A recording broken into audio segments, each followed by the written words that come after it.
আজ সারা বাংলাদেশের সব আলেমরা মসজিদের মেম্বার থেকে ময়দান পর্যন্ত যদি আল্লাহর কথাগুলি আমরা ওপেনে বলতাম, আমার মনে হয় না আমাদের কথার উপরে আর কারোর কোনো কথা ওঠার সুযোগ থাকতো। কিন্তু অলরেডি আমরা তো অনেকে বিক্রি হয়ে গেছি। বলেন না কেন বিক্রি হয়নি? আপনি বলেন এই বাংলাদেশের আলেমরা সবাই যদি এক ভাষায় কথা বলে, কোন জালেমের বাবার ক্ষমতা আছে মাথা উঁচু করে কোনো কথা ইসলামের বিরুদ্ধে বলে? যারা যেখানে বলবে ওর জিভ টেনে আগে মানুষ টান দিয়ে বের করে কুত্তরে খাওয়াবে। আজকে জালিমরা মাথা ছাড়া দিচ্ছে, উল্টা পাল্টা কথা বলছে আমাদের কারণে। কারণ আমরা তো সব যেন হারিয়ে ফেলছি।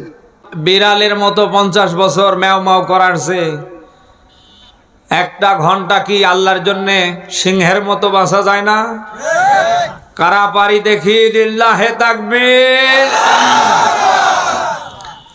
দুনিয়া থাকার জায়গা না, থাকতে চাইলেও পাবেন না। আপনি দেখতে পাচ্ছেন না কত মানুষ রাতের বেলা ভালো মানুষ খেয়ে দিয়ে ঘুমিয়ে যায়, উনি আর সকাল করতে পারে না। আপনার আমার জীবনের আজকের রাতটা কি শেষ রাত এরকম হতে পারে না? কে নিয়ে যেতে পারবেন আপনি? কি দেবে এই সমাজের মানুষ? এই গোরস্থানে যারা পড়ে আছে ওরা কি নিয়ে গিয়েছে?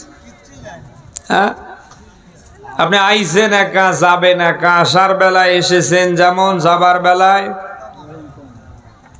ঠান্ডায় বাঁচতেছেন না। এই মুহূর্তে যদি মরণ হয়, এ শীতের কোনো পোশাক আপনার শরীরে কেউ রাখবে?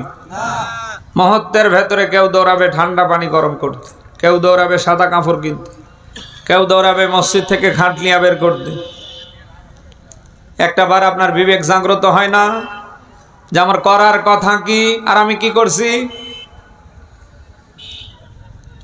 আপনার লাইফে আপনি যত মানুষকে এই গোরস্থানে কবরস্থানে মাটি চাপা দিয়ে এসেছেন, কয়জন আর খোঁজ রেখেছেন? টুডে অ্যান্ড টুমরো আপনিও থাকবেন না। আপনারে ওই রকম এলাকাবাসী যৌথভাবে মাটি চাপা দিয়ে আসবে, আপনারও খোঁজ খবর কেউ বলেন?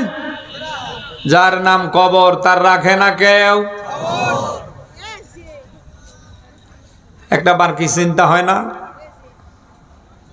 কত মানুষ এখানে বসে আছে, আমি যদি বলি এশারের নামাজ কারা পড়েছেন, অনেকে গোল্ডেন নিয়ে ফেল করে, অনেকে আছে জমা পর্যন্ত পড়ে না, আবার অনেকে আছে নামাজের কথা শুনলে ফতোয়াবাজি শুরু করে। হুজুর নামাজ না পড়লে কি হবে, ইমান পাকা আছে কি? এরকম মুফতি এই দেশে কম না বেশি? এমন দেশে আমাদের জন্ম হয়েছে ভাই, যে দেশে মুফতি বেশি, কিচ্ছু জানে না, বোম মারলে সূরা ফাতিহা শুদ্ধ করে পড়তে পারে না, অথচ ফতোয়াবাজি দেখেছেন?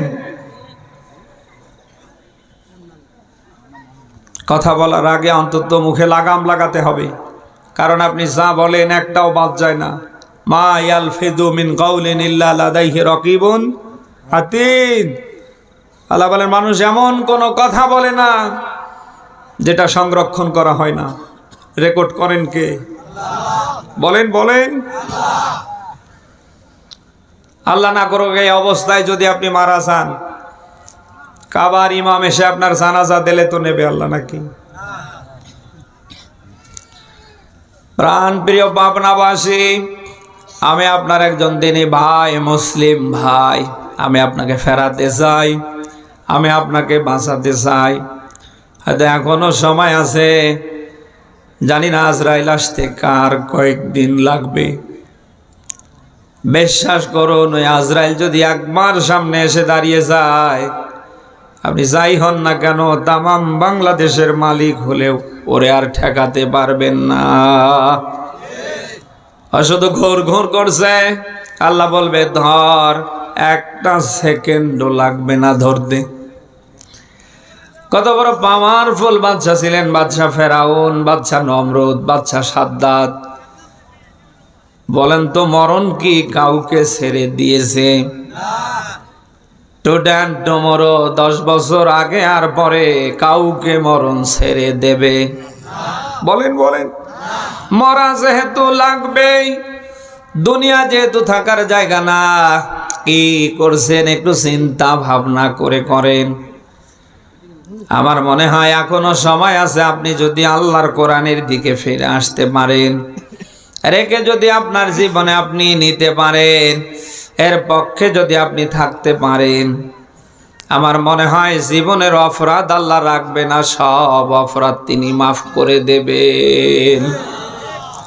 হযরত ওমরকে আল্লাহ মাফ করেছেন যত কারণে, অন্যতম কারণ ওমর নিজের অপরাধ বুঝতে পেরে কোরআনের কাছে এসেছিলেন। হযরত ওমর কোরআনের কাছে আসার কারণে ওমরের কোনো অপরাধ আল্লাহ রাখেনি, সব অপরাধ আল্লাহ মাফ করে দিয়েছেন। সে কোরআন আজও আমাদের কাছে আছে না নেই? আমরাও যদি সে কোরআনের কাছে আসতে পারি, একে যদি জীবনে ধারণ করতে পারি, এর পক্ষে যদি আমরা কাজ করতে পারি, আল্লাহ আমাদেরকেও জিরো রাখবে না, ওমরের মতো আল্লাহ হিরো করে দেবে। আমরা কি কোরআনের জন্য হিরো হতে চাই? কারা চাই দেখি লিল্লাহে তাকবীর। পাবনাবাসী যুগে যুগে যারাই কোরআনের কাছে এসেছে, আপনি দেখেন কাউকে আল্লাহ জিরো রাখেনি, সবাইকে ধরে ধরে আমার আল্লাহ একেবারে হিরো করে দিয়েছে। আজ আমাদের মাঝে মরহুম শহীদ আল্লামা সাইদি রাহিমাহুল্লাহ নেই। আপনি দেখেন তো বাংলার এমন কোন জায়গা বাদ আছে সেখানে তার নামে দোয়া না হয়? এখনো অনেক মানুষ তাহাজ্জুদ পড়ে নাফল রোজা রেখে দোয়া করছে। এত সম্মান এত মর্যাদা কোরআনের জন্য আল্লাহ বাড়িয়েছে। সূর্য যতদিন উঠবে আর ডুববে, এক কথায় বাংলাদেশ যতদিন থাকবে, আল্লামা সাইদির নাম থাকবে না, থাকবে না। যারা এই যুগে যুগে কোরআনের কাছে এসেছে, কারোর সম্মান কমেনি, প্রত্যেকের সম্মান এভাবে আল্লাহ ধরে ধরে আকাশচুম্বী করে দিয়েছে। হযরত আবু বকর, ওমর, ওসমান, আলী, আশারায়ে মুবাশশারা 10 জন জান্নাতি সাহাবী, যারা জিন্দা থাকতে জান্নাত কনফার্ম হয়েছে। দুনিয়ায় জিন্দা থাকতে জান্নাত যাদের জীবনে কনফার্ম, আপনি মেলান যত কারণে তাদের জীবনে জান্নাত নিশ্চিত, অন্যতম কারণ ছিল কোরআন শরীফ। কোরআনের জন্য এত সম্মান এত মর্যাদা আল্লাহ বাড়িয়েছে। তামাম পৃথিবী জুড়ে আবু বকর, ওমর, ওসমান, আলী আছে না নেই? আবার এই কোরআনকে যারা দুনিয়ার থেকে মিটিয়ে ফেলবার চেষ্টা করেছে, তামাম পৃথিবীতে আপনি মিলান, কিসের মুসলিম, কিসের হিন্দু, কিসের বৌদ্ধ, কিসের খ্রিস্টান, কোন ধর্মাবলীর মানুষ তাদের নামে নাম রাখে না, বরং তাদের নাম শুনলেই মানুষ 180 মাইল বেগে গালি দেয়। বলেন বলেন। আজ আবু জাহেলের নামে হিন্দুরা নাম রাখে, খ্রিস্টানরা, বৌদ্ধরা? কোন মুসলমান আবু জাহেল, আবু লাহাবের নামে সন্তানের নাম রাখে? আগামীতে রাখবে না। এতটা কালার আমার আল্লাহ করে দিয়েছে, সূর্য যতদিন উঠবে আর ডুববে, আবু জাহেল, আবু লাহাবের নাম শুনলে দোয়া না হবে গালি।